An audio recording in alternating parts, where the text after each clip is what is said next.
পরে হবে, এখনই তো খুললা হয়েছে।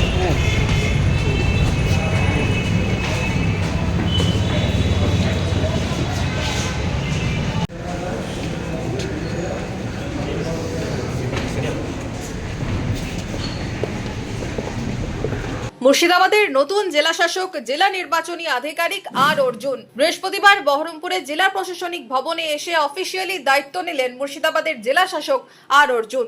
গাড়ি থেকে নেমেই সোজা জেলা শাসক তার কার্যালয়ে প্রবেশ করেন। উল্লেখ্য, 18 মার্চ নির্বাচন কমিশনের তরফে বিজ্ঞপ্তি জারি করে মুর্শিদাবাদের নতুন জেলা শাসক আর অর্জুনের নাম প্রকাশ করা হয়। গত 14 মার্চ মুর্শিদাবাদের জেলা শাসকের দায়িত্বে নিয়েছিলেন সুরেন্দ্র কুমার মিনা। 72 ঘন্টার মধ্যেই তাকে সরিয়ে নির্বাচন কমিশন মুর্শিদাবাদ জেলা শাসক ও জেলা নির্বাচনী আধিকারিক হিসেবে দায়িত্ব দেন আর অর্জুনকে। উল্লেখ্য, ভোটের নির্ঘণ্ট প্রকাশের পরেই বড়সড় রদবদল মুর্শিদাবাদ জেলা প্রশাসনে। ভোটের মুখে একাধিকবার জেলা শাসক বদলের পাশাপাশি মুর্শিদাবাদ রেঞ্জের ডিআইজিও বদল করা হয়েছে। মুর্শিদাবাদ রেঞ্জের নতুন ডিআইজির দায়িত্বে এবার অজিত সিং যাদব।